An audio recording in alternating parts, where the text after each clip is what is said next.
Welcome back to Still a Part of Us. We are so happy to have this little chat actually with Makayla. She and I just had a wonderful conversation about her daughter, Cambria. And there was so much. I felt like I went on a journey with you actually. And so I'm so grateful that you took the time to tell us more about her and about her life. So welcome back and so excited to chat with you further today, Makayla. Thank you. Thank you, Winter. And can you tell us, just in a nutshell, so that everybody kind of is up to speed, can you tell us what happened to Cambria and if there and about how long ago she was born so we have a kind of a time frame of at the time of this recording when she was born? Yeah, absolutely. So I lost my daughter Cambria in February of 2023 at 24 weeks gestation, viability week. And it was directly related to a disease that I have, type 1 diabetes, and the complications that come along with that. Yeah. And it is I would highly encourage listening to her story because there was so much going on and I just medically I felt like that was really complicated and it was really you just think everything's going along really well, and then all of a sudden it takes a turn, and it is just obviously the outcome was not what anybody wanted. Right. So I would love to chat with you a little bit. It's been about a year. It's been more than a year since you had Cambria. Can you tell us what that year has looked like? Just in like how has your grief changed from early times till now? I mean, I it's always kind of interesting to see how that has morphed over months or even years. Yes. Okay. Well, the beginning of my grief journey was rough, as you can imagine, as you know. It's not easy and it's not something that you can expect or prepare for. Yeah. My first few months without Cambria, after Cambria, I was in a great mindset, to be completely honest. Oh, I feel like I went backwards. I was in such a good mindset. I wanted to do everything. I wanted to get Cambria's name out there. I wanted to talk to people in Congress to make sure that things are handled better. I was yeah. 110% on full speed on just making sure that avoidable circumstances like this be avoided. And that was great. I felt great. My husband and I were working really, really, really hard to just get Cambria's name out there, to be the best parents to our living child that we could, Mhm. and to be the best versions of ourselves. Unfortunately, that didn't last forever. Probably about 4 or 5 months in, I started having severe depression episodes. My anxiety got really, really bad. I wasn't able to talk about my daughter, um, just for my own personal reasons. It just was Yeah. not comfortable or safe for me. That being said, my grief has changed so much in this past year. I am finally doing a full circle and I'm feeling good again. I'm finally feeling safe again in my mindset and my body. Yeah. Um, Grief really changes every aspect about you physically, mentally, emotionally. And I feel like I'm finally coming back to that full circle where I'm able to take care of myself, my daughter, my family, my future, everything the way that I need to and the way that I'm able to. Yeah. Don't get me wrong, I still have moments, I still have days, I still have weeks where I'm just not okay, where, you know, I'm living in the trauma of what I experienced. I'm not sure ever goes away, those phases. But as of right now, I am able to get up and I'm able to shower and I'm able to take care of myself and my family the way that I need to and the way that my daughter Cambria would want Yeah. me to take care of my family. I'm able to seek help now where I wasn't really able to do that in the Yeah. beginning of my grief journey. That's something that has changed significantly. I wasn't the person to really ask for help. I just kind of wanted to get through it on my own. And now I know that if I need help, I need to ask for it. And I'm able to do that.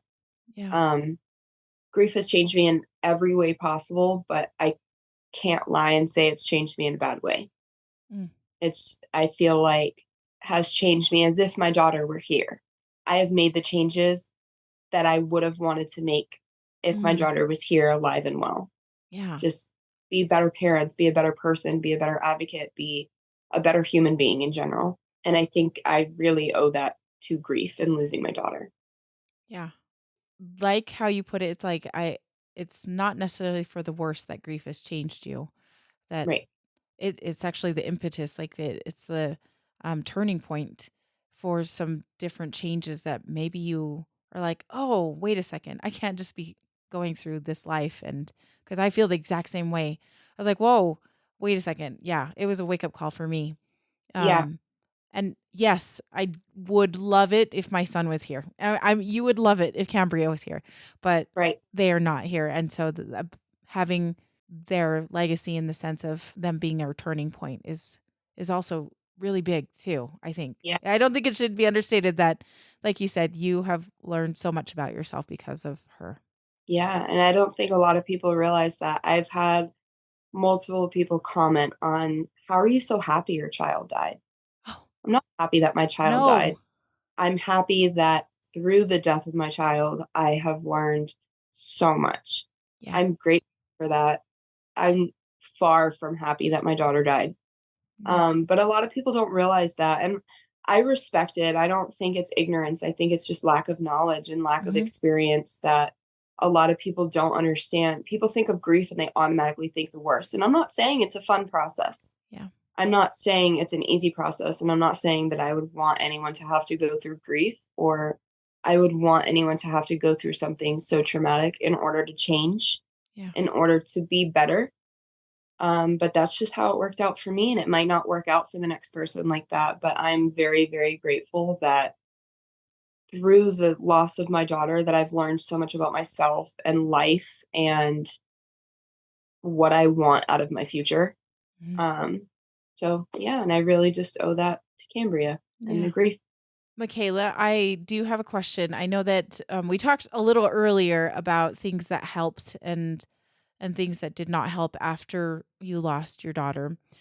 Can you talk a little bit about things that were just where you felt like people just stepped up and took care of you and supported you, that you want to maybe even shout out? Because I know that you talked about your wonderful birth photographer who just took care of you at the time of the birth. That like is huge to have somebody be there with you and to almost advocate, like you said, advocated for you to like take pictures, do the fingerprints, do the footprints.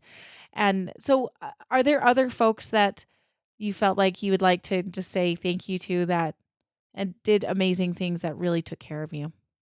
I have so many people. I am absolutely blessed for my tribe, my army. I definitely have so many people who got me through, Yeah, the awful point in my life.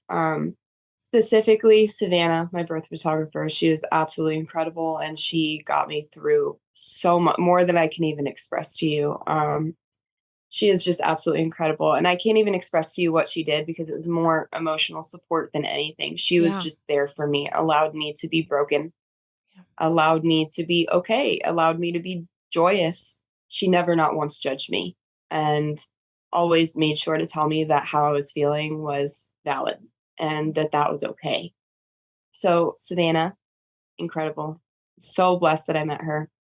Of course, my parents. My yeah, parents watched my living daughter, who was 3.5 at the time of Cambria's passing, um, which those who have lost a child with a living child know that that is so hard to just wake up and do your normal everyday routine, yeah, and to be able to protect and take care of that child while also grieving and getting through the hardest time in your life. You're having to parent through trauma is so hard. And my parents, I mean, they really stepped up. They provided food for us. They took my daughter for oh, a week, 2 weeks, I feel like a really long time to be able to give us the time that we needed to just be with one another, but also be alone yeah, and just deal with what we were going through. That's not something that someone can prepare you for. yeah. And my husband was incredible, but I know that that doesn't really count because, It what I counts, it provided counts. was absolutely incredible. I mean, when I tell you, like, if your partner say a father, I'm just gonna say father just because they don't go through the physical part of it, but they very much go through the mental part of it and the Yes. emotional part of it. Yes. But if you're a father, watching your wife, girlfriend, significant other go through this, just be there for her. Do not judge her. Don't allow her emotions or allow the things that she says, don't take them to heart. Just be there for her. And that's the only thing I can say. My husband most of the time didn't do anything. He was just there. He was just a safe space for me.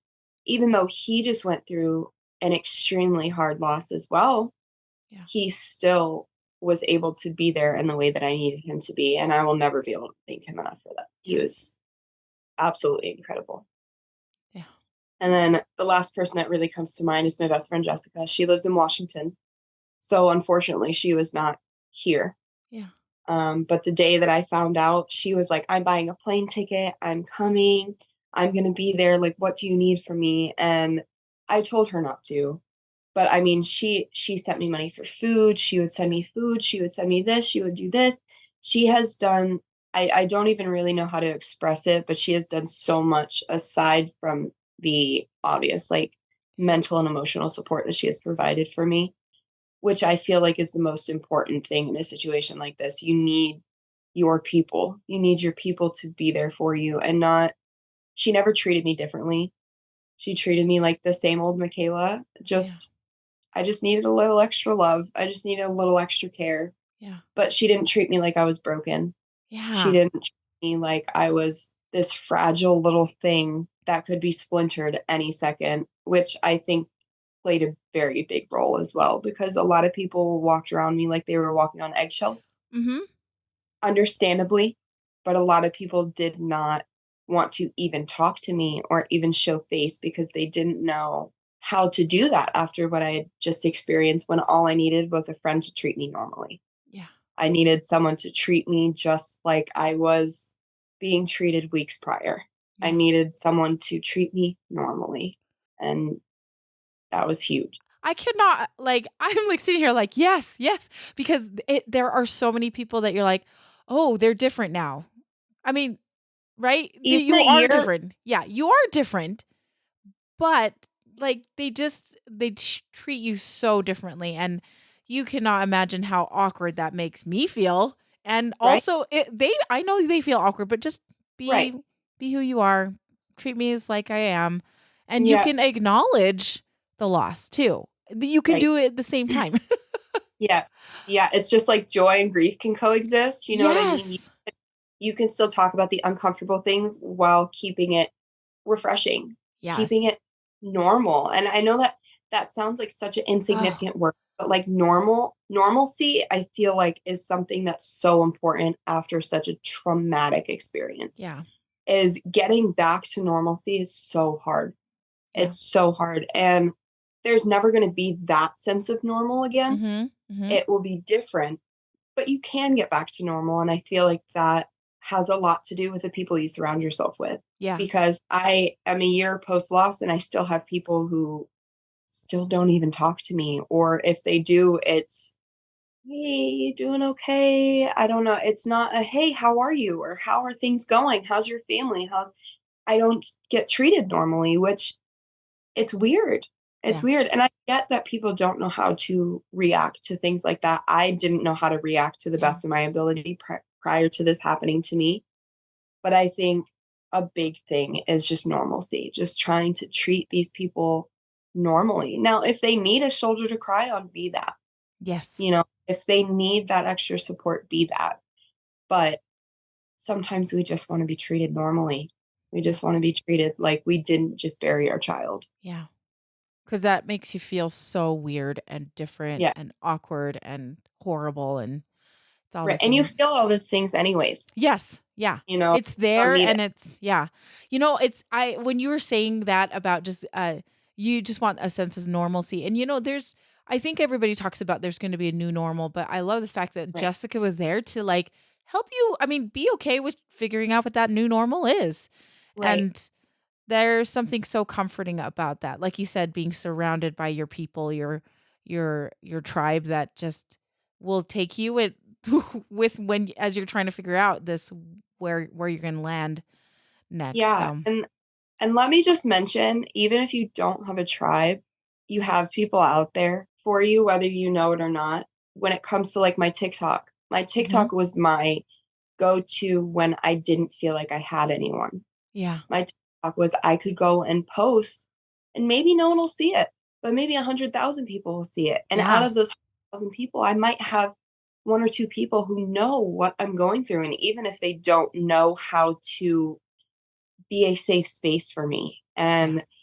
be a comfort to me. And I quickly realized that they don't need to be your friends or family to be that for you. Yeah. That I've spoken to people who don't have an army, they don't have that support behind them. But just for people who don't have that support or feel like you don't have that support, you have it. Mhm. And you really just have to like reach out. Maybe they might even reach out to you, but sometimes it's just step out of your comfort zone. Step out of your comfort zone because that changed my life really. Like I had such a big support system, but being able to talk to strangers who have gone through Who this have gone through and it. Yeah. or even something slightly different or very different, Yeah. it really doesn't matter. It's just you need your people who can understand that no matter what you're going through, there are people who know what you're going through, people who know what you need and what you don't need. Yeah. There are people who can help you even if they don't know you from Adam. Yeah. And I feel like that's Yeah. important. I can't even that is so it's a beautiful way to put it because we do put ourselves in like you said, if you don't have people, then you can find people. And I like Yes. you that's why people go to support groups. That's why people go on to online support groups. That's why, like you said, this is why we have our podcast. This is why you started a TikTok. And because we have found people. Like you Right. will find your people.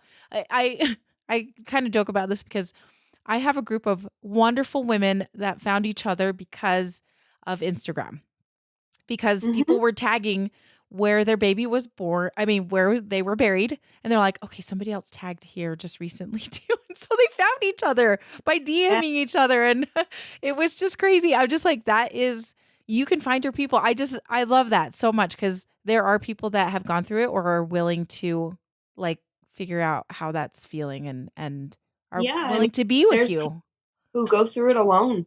And I Yes. can't I had such a big support system. I can't imagine going through that alone. Yeah. But gone through this, I can say confidently that like you don't have to go through it alone. Yeah. If you want to, that's okay. But if you need the support and you need the help, it's out there. Yeah. It very much out there for you if you need that. It doesn't need to be family or friends. It can be complete strangers that can literally save your life or change your life. Yeah. Yeah. And I've experienced that firsthand.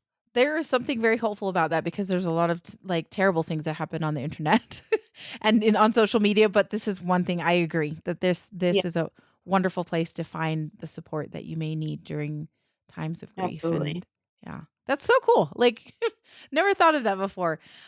Now, I actually have another question. What are some things that you would probably recommend not doing or not saying for those who may be going through this? Like, we've all been through been through this, and just like that was not the most helpful thing to say. Maybe you don't understand it totally, and you made the effort. But is there any things that you would recommend not saying or not doing as somebody might be trying to support somebody that's going through something like as big as this? There are quite a few things, and I feel like a lot of them are pretty much like mainstream, like talked about in Yeah. the mom community. Is I've had hundreds of, oh well, at least you have a living daughter. Yes. I have this one too, Yes. Yes. and I think so. That's one of the main ones, but Yeah. the main one to me is I feel like one of the most painful things that someone can do is act like they didn't even exist. Yes. And I get that that may be because they don't know how to approach it. I'm not saying that these people are doing it to be rude or mean.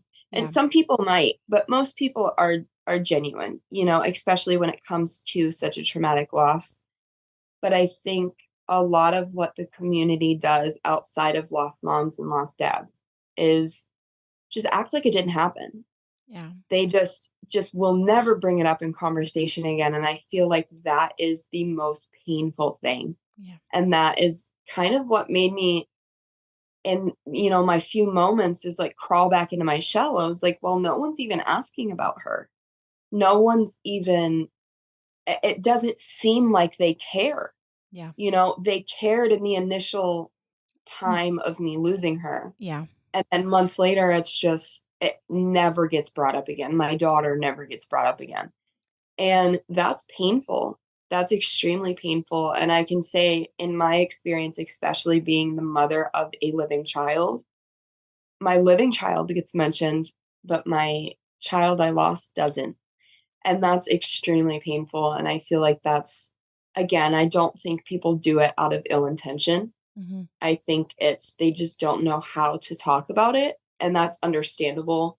But I think that that is something that a lot of people should try and avoid. Just not, never bringing them up again can be extremely painful.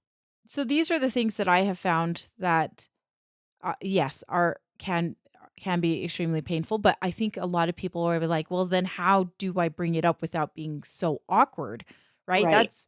That's also a very hard thing to do, and I'll tell you this Yes. right now, there's 2 things that I have appreciated. There are 2 people in my life, and one is my sister-in-law, and she asks. She's like, "Hey, so I heard that Brandon that you guys stopped by Brandon's gravesite. How was that the other day?" She just like casually brings it up, and I so Right. appreciate that. It's Yes. just it's a silly little question, but I know that she thought about me, and that is so kind. I just Yeah. appreciate that. And then there was another woman, she just I swear, I think she made out 12 different greeting cards and wrote out 12 different greeting cards, and she would send them like once a month for months. Like so that was one thing. Is there anything that you would maybe recommend if somebody was once again trying to like not forget or not bring it up? What could they do to bring it up? Bring up your daughter, That's a excuse me, that's a loaded question. right? I feel like I might be different than the average person. I would be the kind of person who would reach out and mention maybe like their favorite feature about their child. Mm. Or like, oh, like I saw a child with sideburns and I thought about Cambria. I think I don't have an exact answer for that, but I feel like I might be a different breed because if someone had mentioned this, for instance, oh, I saw a cute little teddy bear and it reminded me of the teddy bear that Cambria was holding in her photos. I Mhm. think that's something that could be really comforting. Or just to mention her hair color or something of that nature. I feel like bringing up joyous things about them can be the easiest way to like avoid, and it might still be awkward. It might still be awkward. It Yeah, might still be weird or uncomfortable, but I feel like it's more weird and uncomfortable for you to be talking to the people that you love and adore and them not mention anything about them. So yeah, maybe just mention a feature. Maybe mention a favorite picture or a memory of like when I was pregnant, things like that.